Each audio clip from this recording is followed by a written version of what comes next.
Good evening and welcome to another program of A Vision for a New Guyana here in our studios in Richmond Hill. I'm Charles Sugrim and I want to welcome you again. I want to thank all of you for listening last week. We did an analysis of Facebook and YouTube, and we had viewing in the vicinity of 6,000 views. We want to thank you. And for those of you who shared it on your Facebook page, I want to thank you so much again. Please call your friends, your family, your neighbors. Ask them to tune in now so they can share with us in this program. I also want to thank our sponsors for allowing us to continue. Steve Carpet Store in Jamaica Avenue, and Boom, that's Sugrim & Associates CPA here in New York. So last week, as we finished 1 week, there's so much to discuss about Guyana. Over the last week, we had the Haitian issue. Today, the president met with the Elections Commission, and there's some wrangling on the when election will be held. There is so many issues affecting us in Guyana, and for us to comprehend all of those things in a program, it will not be fair for our audience. So tonight, I want to continue with our program we started last week on what I believe and my recommendation for a new constitution in Guyana. The sad news is that our constitution, as it is written, seems to be all over the place. We can't seem to understand which one of the articles supersede another one, or which article will take precedence over another article. And because of that, we have seen the CCJ made a ruling, and the government having one set of opinion on that ruling, the opposition have another set of opinion, and we keep the merry-go-round around, and we got to stop that. Unless we change our constitution so that it's fair for everyone, and Guyana itself will be the biggest beneficiary. So last week, we spoke of an article in the constitution, Article 177(2)B, and that is really the crux of the matter in our constitution. The constitution says, Devin, you want to put that on the screen for us?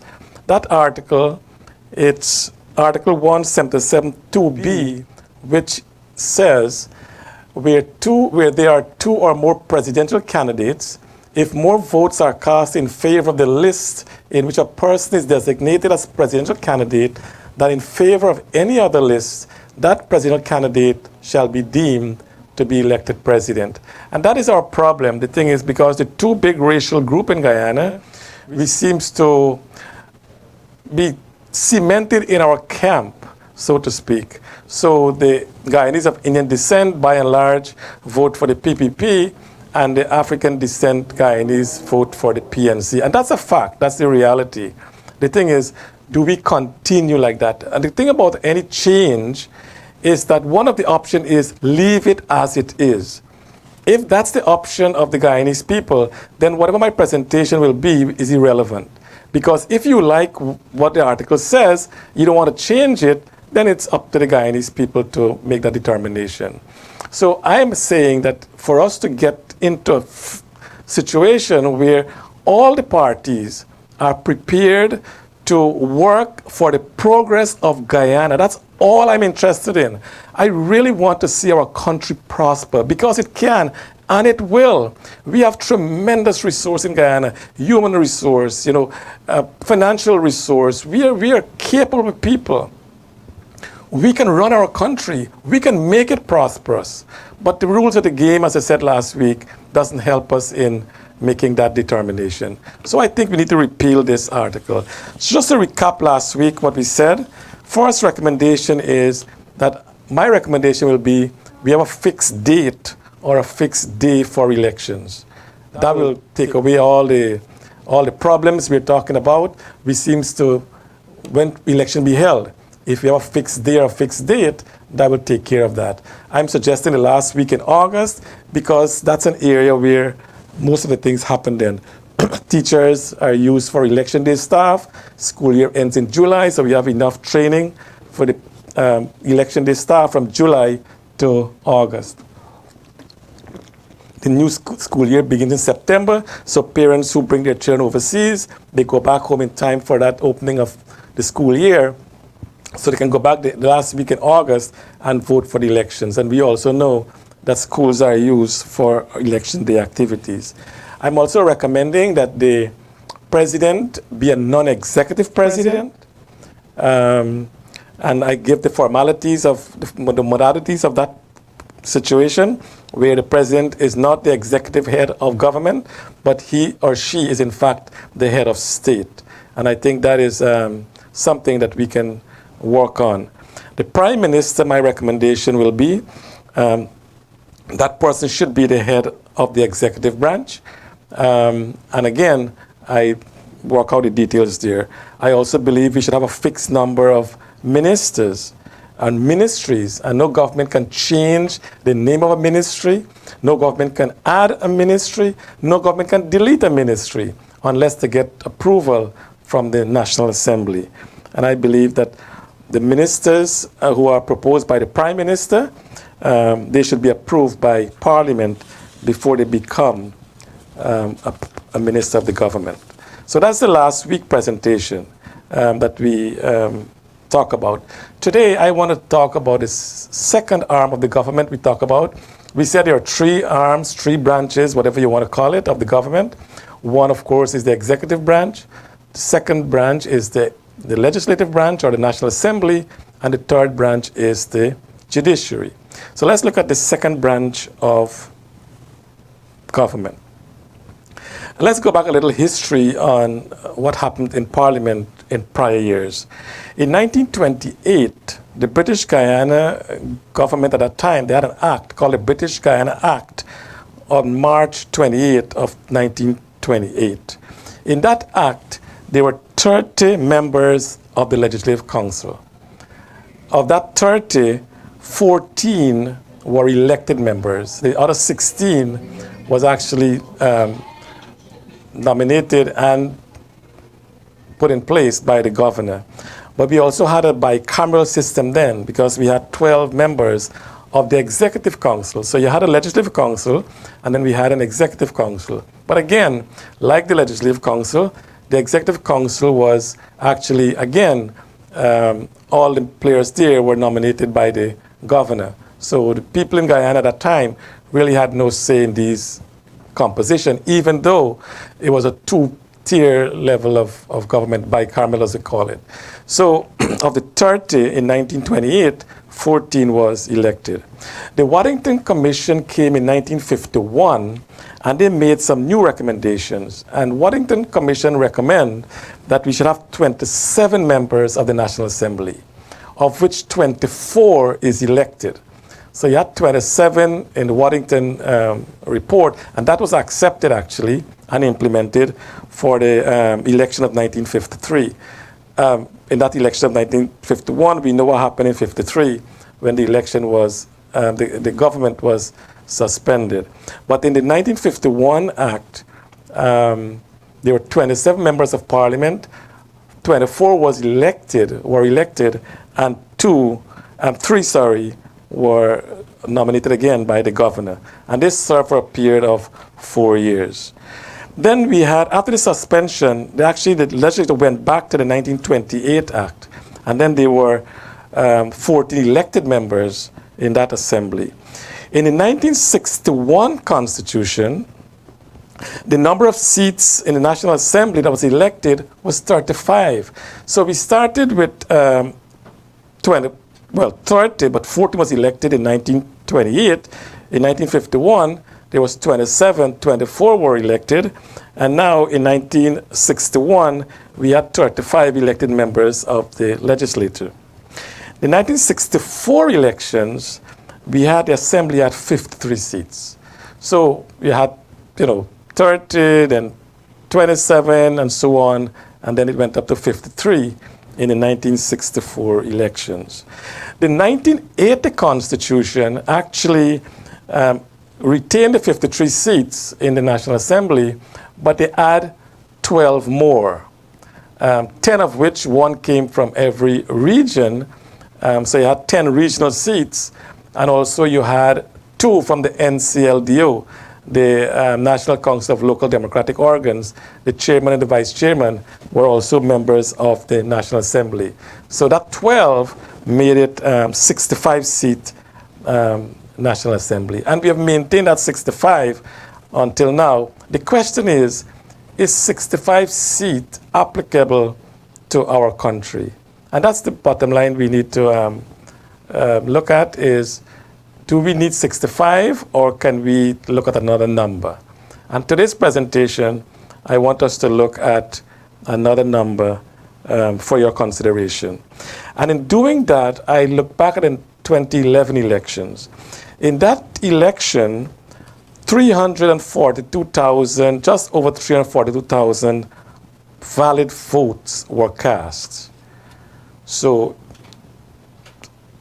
and in that election, we had what is called 25 regional seats. So instead of 12 being the regional seats in the 65-seat parliament, now that was changed to 25 seats on the regional block, and then 40 was called what is called a top-up. So we have top-up politicians. I don't know what top-up really means, but we had a top-up arrangement where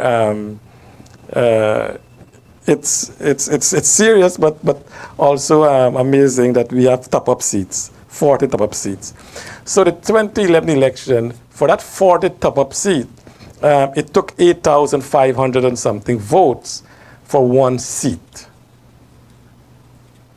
So just to recap, in 2011, we had about 342,000 people vote in that election, and to get the 40 top-up seats, each seat, to get one of those seats, it was like 8,500 votes, which is not a bad number, but it's 8,500. Now we have population about 750,000, and with the 342,000 people voted, valid votes, it was about 45% of the 750. Now, in other words, what it's saying is that for every person who voted, they actually represent 2.2 Guyanese. So we get back to that point thing. So please don't hammer me for that. But it's kind of, it was 2.2 persons for one vote, if you understand what I mean. So we had 8,500, population being 750,000 divided by 342, it's about 2.2. So if you multiply 2.2 by the number of votes that was cast for each seat, it worked out to about 18,800 votes. 18,800 persons to represent one top-up seat. In 2015, more people voted in the election. We had almost more than just over 412,000 people voted in the election. Now, each top-up seat, someone sent a message and comment that we have a population of 787,000. If that is true, then if we divide 787 by 412,000, then that's a 1.82. But 412,000 votes divided by 40, which is a top-up seat to get one seat in the top-up arrangement, it's about 10,300 votes. So with 10,300 valid votes cast, give us one seat in the top-up arrangement. So by extrapolation again, if we divide 787, somebody's saying we have 787, 750, irrelevant at this point in time, divided by 412, it's like about 1.8, somewhere there, per valid vote cast. So what it means then is, again, like 18,800, 700 persons, Guyanese, men, women, and children, elected one seat for the 40 top-up seat. So that is what we have in Guyana at this point in time. The question is, who do you know who your elected official is? And it's really hard for us to know that because they all come from a list. So you don't even know who you're voting for because it's a top-up arrangement. It's like, you go to the phone company in Guyana, I want a top-up. I mean, it's ridiculous, but it's the same scenario that our parliamentarians are considered top-up seats in parliament. I think we should stop that. So what I'm recommending is a couple of things with Parliament. One is that we abolish the proportional representation. England, who imposed that system on us, they themselves rejected it. So if they rejected the proportional representation they imposed on us, and I think we might be the only country in the Commonwealth that has a PR system. I'm not sure, but I'll have to double check. But I got a feeling that we might be the only country. So why don't we change it? And guess what? We can, if we want to. You're the ones, you're the people who will make that determination if we want to change it. And I want us to go back to constituent basis to elect our member of parliament through a constituent basis. Look, today in Trinidad and Tobago, we talk all the bad things about the United States. America is going through a lot of crazy stuff. All of us want to come to the United States. America is a great land of opportunity, but there's such a divisive political system in this country. You think we are bad in Guyana? You think we are bad in Guyana? We are not. America is so much more divided. I mean, look what's going on in the country. I mean, the media is against the president day in, day out. I'm surprised that the president here didn't get a heart attack yet because they're bashing the guy every single day. Despite of what he's doing, everything he's blamed for. I think that's a different story we'll get into, but Guyana is not as bad as we think it is. America is over 240 years of their independence, and they still can't get it right. Here in Guyana, we are only 53 years, so we have a lot of, well, not a lot of time, but if we can learn from mistakes of other countries, let us not do the same thing, because Guyana can be and will be one of the best countries in the world that anyone would want to live in. But we'll have to make it that way. It doesn't happen like that overnight. It just, we have to work to get it done. Another recommendation of Parliament, I think Parliament should be full-time. No minister should be parliamentarian, so the Parliament that we will elect will be full-time. They will have a staff. They will have an office in their constituent. So they will listen to the needs of the people that elect them to represent them in the country. And in that way, much more will get done. As I said, Trinidad and Tobago, today, a minister was arrested. Look what happened in Guyana. The CCJ ruled that the finance minister should pay a creditor that they owe. What the minister did, he refused. The court then ordered the minister be charged or go to prison. The president steps in, and by the authority vested in him, the minister is free. In a real democracy, that will not happen. If that happened in Trinidad, both the prime minister and the minister will be arrested. Because even here in America, that, all this division that is going on, we have strong, independent institutions. And that is what Guyana needs. We need strong, independent institutions that abide by the rule of law. I mean, so far, look, we have a chancellor and a chief justice been acting for the last, 15 years?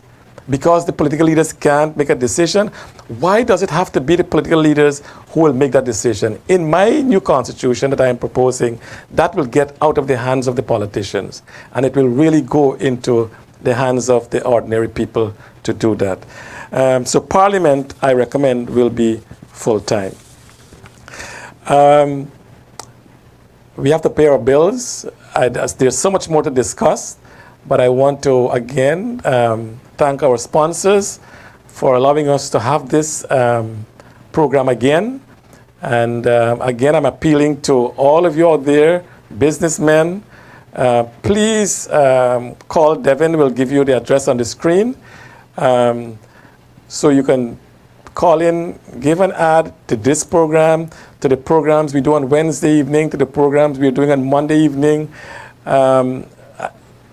There's so many things that Globespan want to do, but it cannot rest on one person alone. Nohar Singh been carrying all this burden over the last couple months thereon.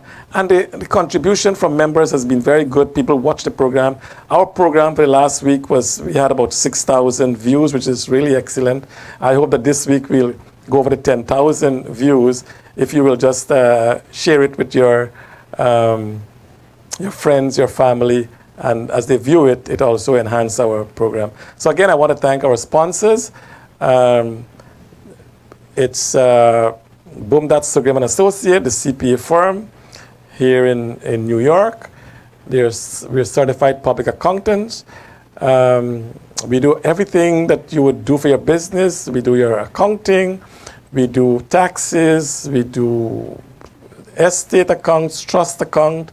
We do all the different things, not for profit. And the 990 is a very difficult form to complete, but we do it. Please call us, 929-460-5043. We're also as an agent of the IRS. So if you're looking for someone who's looking for a tax ID, come to us. We'll do the form. Bring your proof of identification, passport, and we will verify it and send your application into the IRS, and you'll get your tax ID. So please come and talk to us. Also, we want to thank Supreme Quality Carpet Store.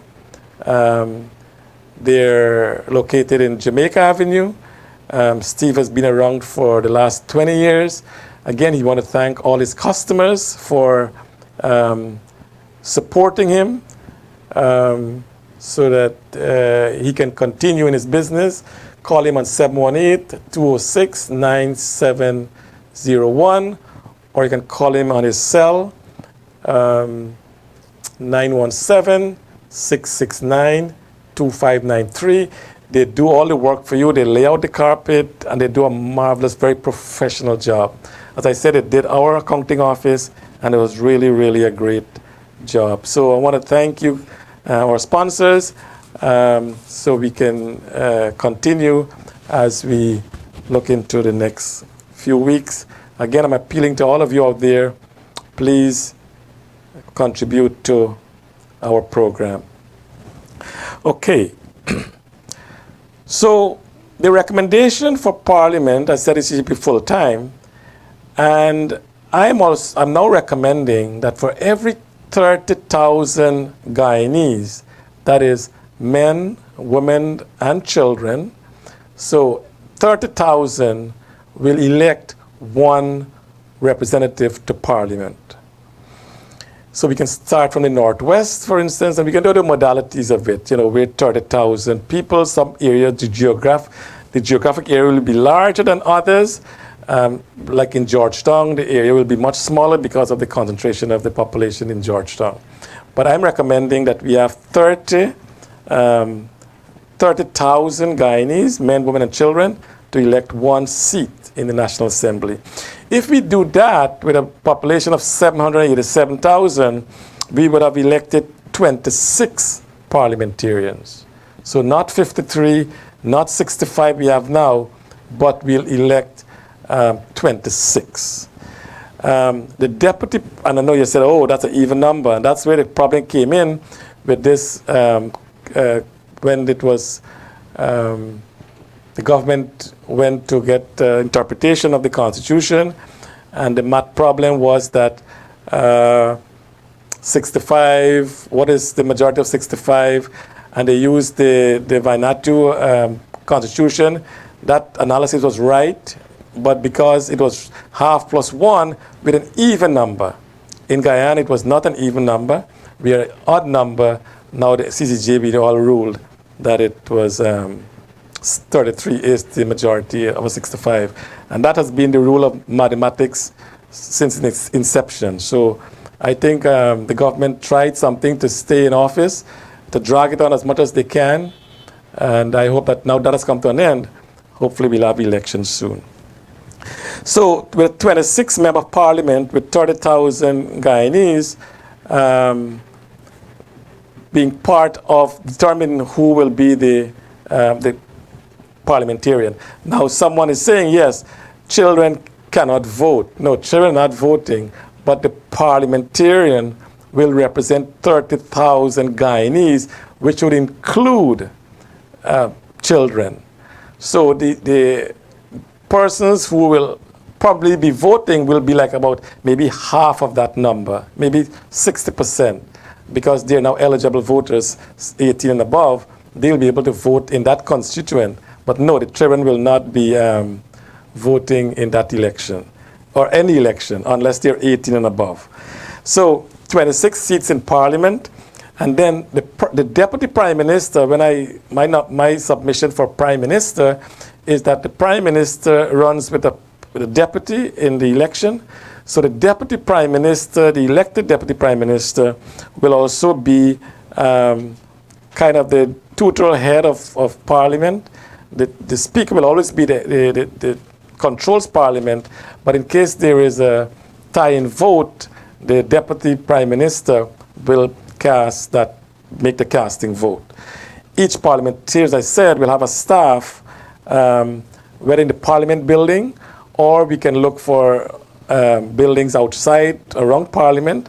I know that there's a fire service department right there. Maybe we can reconstitute that building, build like a 2-story, 3-story up maybe, and the top floor and the second floor can be the parliamentary staff, because they're right next door to Parliament, and the Speaker and the Deputy Prime Minister and other parliamentarian can share the space in the Parliament building itself.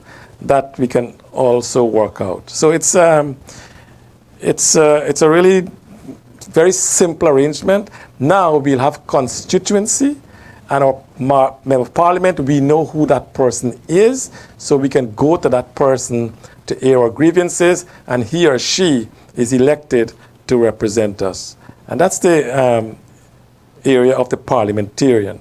So we have the president elected by the entire country, 50%, more than 50% of the vote. I know that plus one, somebody saying you drink absolute, but it's more than 50% of the votes need to be gathered to win any seat, whether it's the presidency, whether it's the prime minister, and also the parliamentarian. So election of parliamentarian. Again, like the president and the prime minister, anyone can run to be a parliamentarian.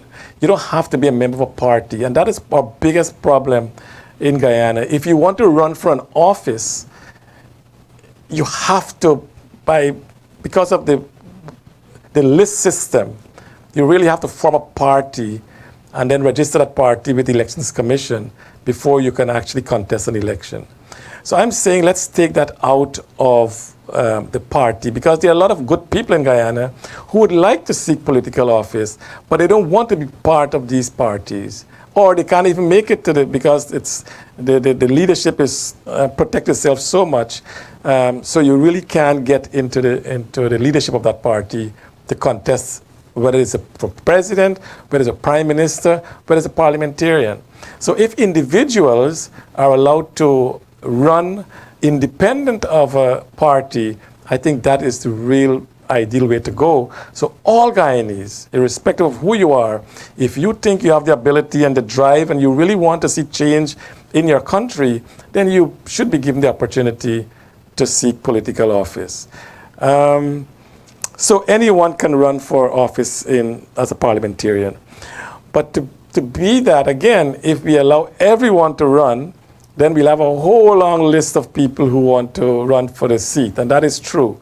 So we have to put some conditions to it. And one of the conditions that I will put, again, is to get 5% signatures of the registered voters in that constituent.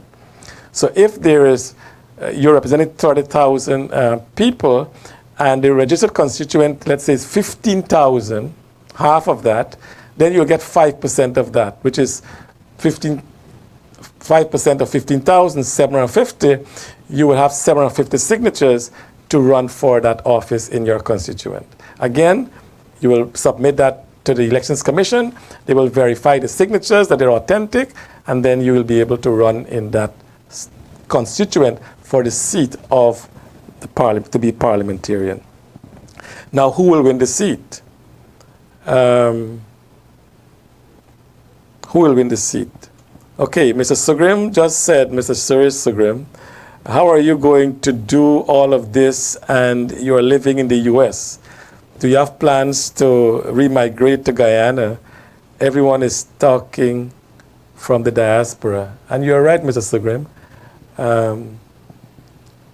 I think in the new constitution, we should allow dual citizens to run for political office. Many of us came out of Guyana not because we want to, but a lot of times we were forced to. I mean, the political system in Guyana, and again, as I said, this can only happen if you take political office. And I'm appealing to the PNC and to the PPP, please incorporate that. Guyanese, you're the ones who will determine whether this happens or not. And I would ask you, the young people, and I really want the young people to be a forefront in this, in that if you going to elect a government that will continue to do the same thing over and over again, we're not going to get anywhere. Whether you elect the PPP or you elect the PNC, the status quo will remain the same. So I'm saying let us change it. So Guyanese overseas who have Guyanese parentage or we are born in Guyana, we should be allowed to go and run for political office there. So the Constitution should allow for that. So yes, Mr. Sugrim, we will all migrate. And another program I will talk about the economic development of Guyana is really one of my areas that I really care about, because I believe that Guyana is so richly endowed. We don't have to come to the United States. We don't have to go to Canada. We don't have to go to the United Kingdom. We don't have to go to Trinidad. We don't have to go to any other country. So I think all Guyanese will eventually be given the opportunity to go back to a safe place. I know today I watched a video. A guy went in, he set up his house, and he was robbed. I mean, that's in Berbice. The guys were taking a drink. Somebody came in and robbed them. We got to stop this. It's not really conducive to go to Guyana with what's going on there. And this government actually promised on their campaign that they will have good security, and they have messed it up. People are so fearful. I originally from La Grange. I go in there, and at 6:30, everybody locked the door and they gone upstairs. You're afraid to stay outside to chat with your neighbor. How is that living? Is that the way we want to continue? If we do, be my guest. But Guyana needs to change, and you and I can change it, and that's the bottom line. So who will win the parliamentary seat? Like the presidential election and the prime minister election, anyone who secures more than 50% of the votes of the valid vote cast will be elected to parliament. So what happens if no one is achieve 50% of the vote? Ms. Bridge Paul, that's you people don't want to go back to Guyana. My dream is always go back to Guyana. I'm a CPA. I can go back there and open an accounting firm. I actually spoke to Christopher Ram, actually. We need to, Guyana is a tremendous place. Thanks, Mahendra. Yeah, Guyana do need to change our mindset. And because we are stuck in the past and we don't seem to be able to get it over. And that's our problem. We vote blindly and then we complain. Don't complain. That is what you voted for. You know, if you vote for the PPP and they win, then half of the country thinks that they're disenfranchised. If you vote the PNC and the PNC win, then the other half think they're disenfranchised. So what are we doing? Are we going to continue the same way? If we do, continue the same way. Don't change nothing. If it's not working, then we need to change it. All right? So if no candidate receive more than 50% of the votes, there will be a runoff for the candidate with the two highest number of votes. And then whoever wins that by-election will be the member of parliament. And my recommendation is that parliament will be for a period of 4 years. I know the last time when I said the president should run for 6 years, or should serve for 6 years, sorry, and the prime minister for 5 years, I know generally Guyanese will be saying, no, no, no, no, no, that's too much because of our political, baggage we had in the past. And to be fair with you, I think both the PNC and the PEP did some great work in Guyana. I mean, look, Cherry Jagan in the 60s, he started Black Bush project. That was a massive agriculture project. Cherry Jagan started the University of Guyana. We used to call it, in those days, they said it was a night school. It was at Queen's College. So, those were the policies. And then, of course, he was banished from power for 27 years. When he came back, he died just quickly after, so we couldn't see his what he wanted to again for Guyana. But Forbes Burnham, we demonized Forbes Burnham, but he did so much good job thing for Guyana as well. Of course, there are a lot of bad things. The West Demerara Road, in 1964 election, Burnham built the Quarantine Highway. Of course, he got money from the American government. And then after the 68 elections, when the Guyanese of Indian descent didn't vote for him, then it became all hell broke loose. But listen, Burnham built the Demerara Harbor Bridge.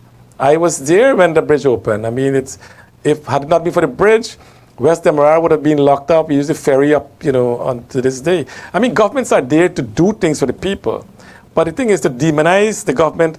Most Guyanese of Indian descent think Burnham was the worst thing out there. Most Guyanese of African descent think Cherry was the worst thing out there. And that's our problem.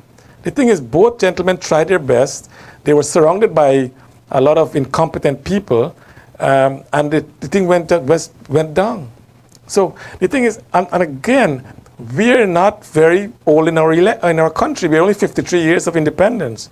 So I think we need to change the things that doesn't work. Let's look at countries that work. Let's look at Singapore. How are they such a powerhouse in Asia when in 1960s Guyana and Singapore were on the same economic level?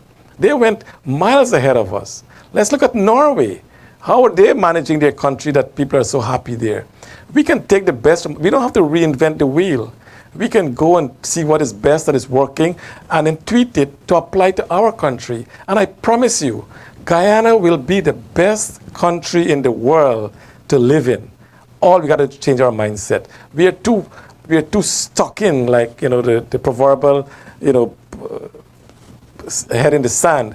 We too stuck there that we can't seem to break ourselves. Bob Marley said, let us break this mental slavery that we have. And I think we need to break ourselves from the bondage of the PEP and the PNC. And I'm appealing to the PEP and the PNC. Guys, you can change this. You have the power to change it. You can do it. Make it equitable for all Guyanese so everyone can be a part of our country, our great country of Guyana. Mr. Ramroop, the people have to change their mindset. It's getting there. The mixed that's a good observation. The mixed race is getting bigger and bigger, and I'll come to that a little later in my presentation. Now, when I spoke of fixed date or date for election, someone says, well, what about if there's a no confidence vote? And I did mention to you last week to hold that until now. So I'll address that issue now. Now, I believe, and the government currently also believe, that a government is elected for a term of office. And I fully believe that too. However, can that government be removed within that term? And the answer is yes. Because if you, as a government, you promise the stars and the moon and all the glamorous things in your manifesto and to the people, and then if they elect you based on that and you don't deliver, you should be removed from office. And that's the bottom line that I want to get to, is that yes, a government is elected for a fixed period, but that government can be removed. So if remove the president. Now, if the president, of course, is incapacitated, he becomes ill, he or she will be removed from office. Or if, as I said, they promise what they do not deliver, and what my recommendation will be is that in your agreement with the people when you go to campaign for the election, you got to list timeline. Say when you will accomplish this task, when you will accomplish this task, and let the people know your timeline. So if within that time frame you do not deliver, then 10% of the people who voted in that presidential election, if they sign a petition and present it to the Speaker of the National Assembly, you will be removed from office. Now, you can, of course, defend yourself why it's happening, and then Parliament will make a determination if you're removed or not. But we need 2/3 of Parliament to vote if the President is to remove from office. If Parliament does not achieve 2/3 vote, then the President stays. If the Parliament says 2/3 has voted in favor of removing the President, then at midnight of that vote, the President leaves office. Now, who takes over? My recommendation is the Ombudsman should become the President and stay in that position until the end of that term, and then election is held, then whoever runs for President will be elected then. So the President can be removed from office, but there is no new election after that. The election will be held on the due date. So the President is removed at midnight after Parliament votes. Then the Ombudsman is sworn in as President for the remainder of the term as President. That's my recommendation to the new Constitution. Removal of Prime Minister. Again, if the Prime Minister becomes incapacitated, and he or she cannot serve the term of the period of which he or she was elected, or again, if you promise the star and the moon and all these glamorous things to the people of Guyana and you do not perform, or you really damage your reputation as an individual, flaunting the Constitution, those are grounds for removal. So again, 10% of the people who voted in the election for Prime Minister, they signed a petition, submitted to the Speaker of the National Assembly, and the Speaker again will have a hearing. The Prime Minister can defend himself or herself, and again, with a 2/3 vote of Parliament, the Prime Minister will be removed from office. Now, what happens if the Prime Minister is removed? There is no election. The Deputy Prime Minister will be sworn in as Prime Minister and will serve the rest of the term until the new election is to be held. Now, the Deputy Prime Minister becoming Prime Minister can change the cabinet. I mean, you don't have to keep the same cabinet. You can do it if you want, or you can change it. But that's the prerogative of the person who will now serve as Prime Minister. What about parliamentarian? Parliamentarian, again, if they become disabled, cannot serve in Parliament, they should be removed. Or, my recommendation is that if 50% of the people in their constituent, not 5% or 10% or whatever, because there is no election, there is no one to take away that responsibility of the parliamentarian except the constituent themselves within that constituent, the electors. So I'm saying 50% of the people who voted in that election for the parliamentarian, if they sign a petition and that petition is presented to the National Assembly, to the Speaker, there is no hearing because it's the constituent now who elect that parliamentarian. That parliamentarian steps down with 50% of the constituents signing a petition, and the person who is next on the list for the last election with the highest number of votes will become the parliamentarian. So the person who became parliamentarian with the highest number of votes, above 50%, if that parliamentarian is removed from office, then the person who was second with the second highest vote will take the position of be the parliamentarian until the end of that term again for elections. Now, a couple of things I want to talk about. One is that I'm also recommending that for all constitutional commissions, whether it's the Public Service Commission, the Judiciary Service Commission, the Elections Commission, the Ethnic Relations Commission, whatever commission we have that is constitutional, and any boards that the government controls, I'm recommending that part of the constitutional reform is that we have either 5 seats for every commission or 9 seats. And I'll get to the numbers in a minute. So every commission, we have 5 seats or 9 seats. And every board that the government control, we have 5 board members or 9 board members. And the reason I choose 5 is because 1 is an odd number, of course. And secondly, my recommendation is that every ethnic group that has more than 10%, that is make up of more than 10% of the population, must have a seat in those commissions and on those boards. So if you have 5 members, the Amerindian have more than 10% of the population, they'd have 1 seat. The African have more than 10% of the population, they'll have 1 seat. The Indian have more than 10% of the population, they'd have 1 seat.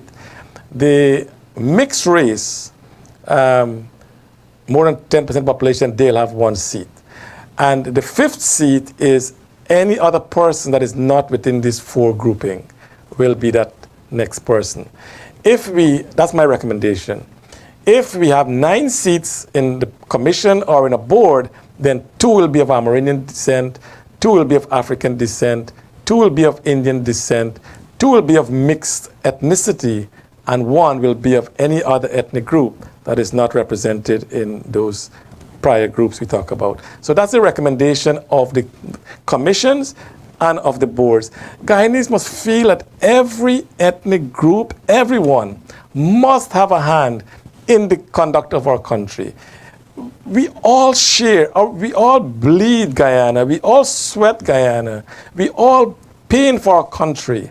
We should all be a part of that. And if we make it the rule, the law, that this is how the boards and the commissions are constituted, then no prime minister, whoever is in charge can change that, unless, again, it's approved by Parliament. So we need to really make this country Guyanese again and stop talking about ethnicity and ethnic cleavages. I mean, we got to celebrate our culture, as we said, but we need to celebrate our country as one people, as one Guyanese.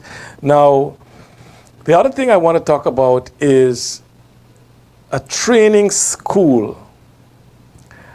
And it is my firm belief that we can use the University of Guyana to train any Guyanese who will want to campaign for the office of president. So there's a lot of decorum that you need to do. So the way you behave, the way you speak, the way you carry yourself, the way you present yourself, you know, those are things that don't come overnight. You have to be trained to do it. And of course, you'll be trained in the law as well.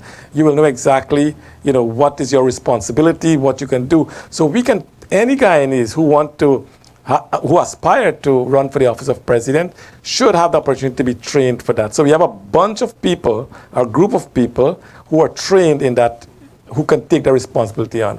The same thing for the prime minister position, deputy prime minister, who you want to be a minister of the government. Again, you must be trained. Everyone can go for the training, whoever wants to go for the training. It should be free and everyone have opportunity. So when you become that president or that prime minister or that minister or that parliamentarian, you are well trained to execute your duties. And I think Guyana really lacks that. I also believe that we should have a very professional public service. And if we can do that, permanent secretaries are the CEOs of the ministries, not the minister. The permanent secretaries are. So we need professional public servants. We need professional permanent secretaries. Guyana can change overnight if we have institutions that work. That's why America is such a great country, despite all its shortcomings.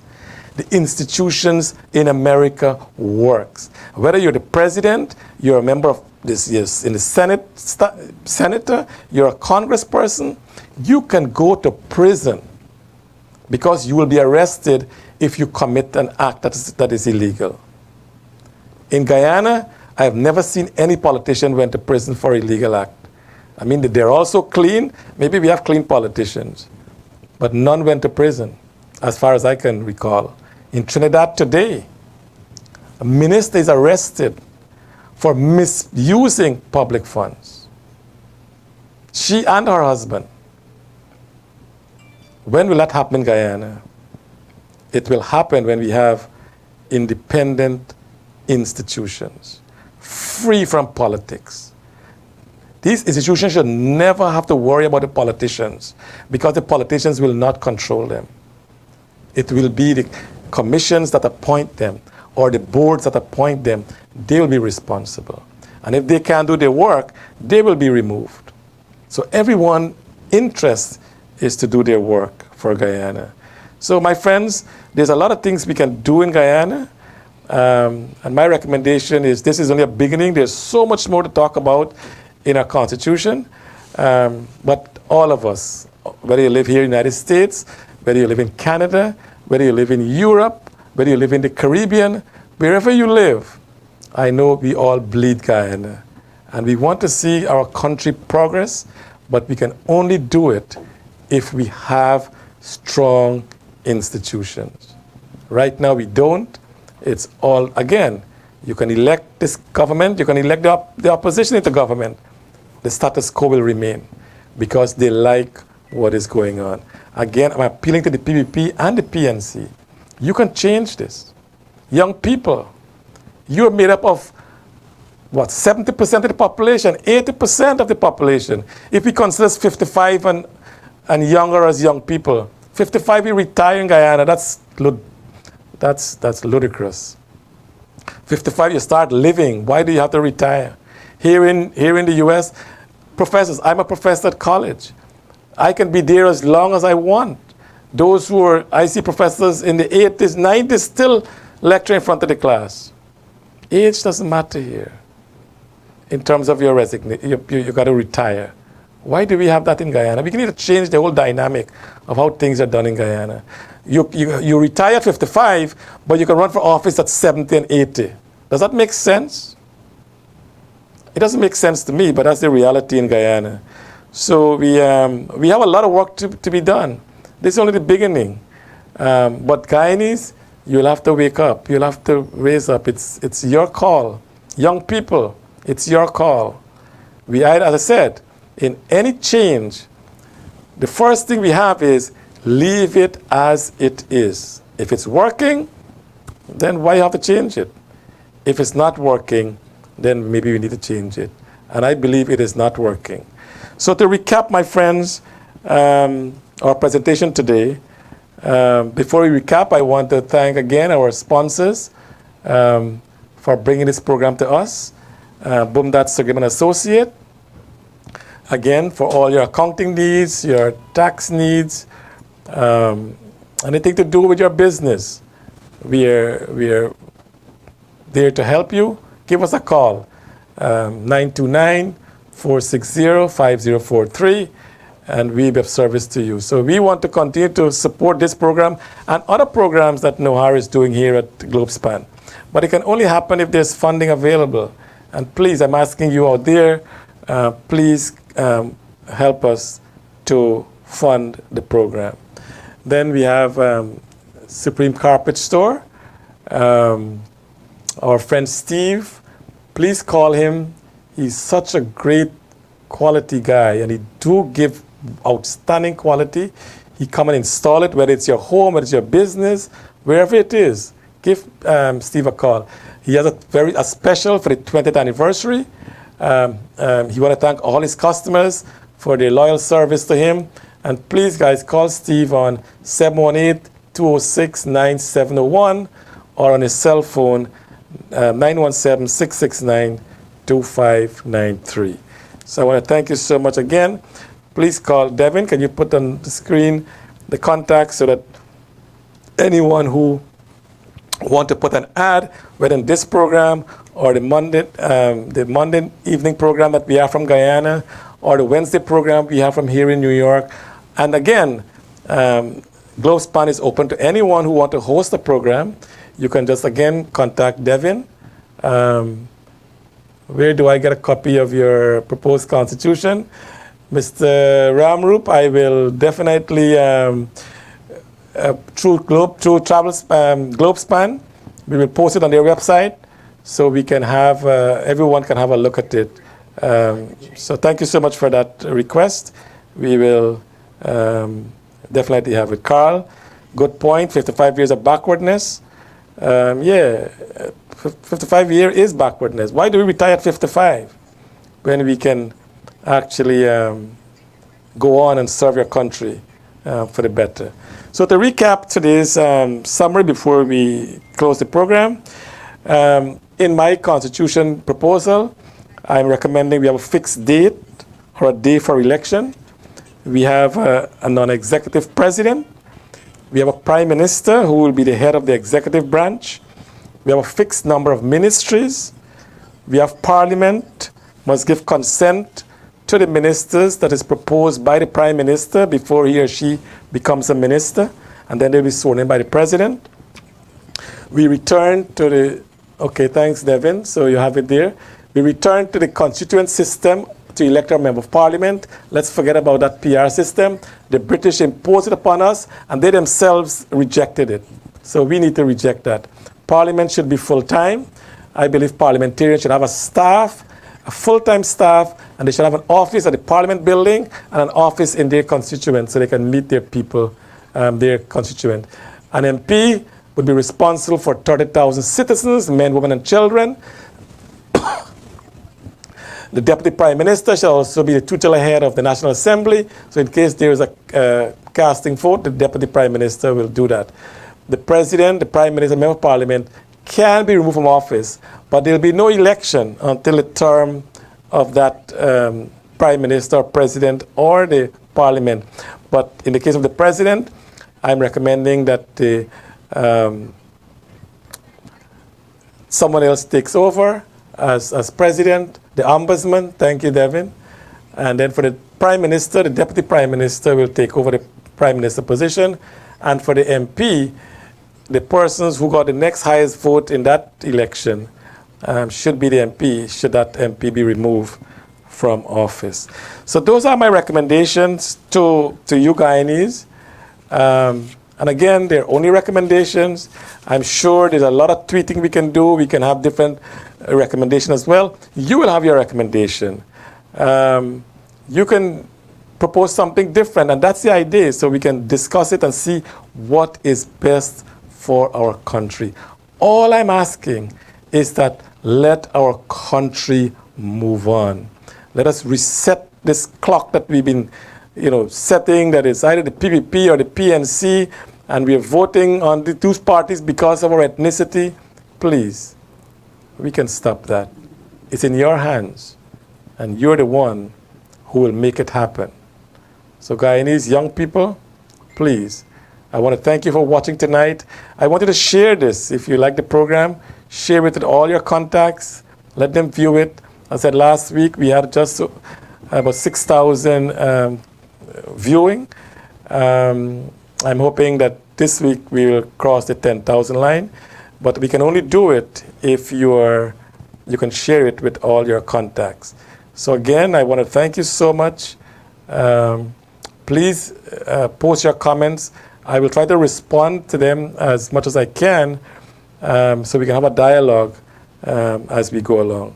So again, here from our studios in New York, good night and God bless you.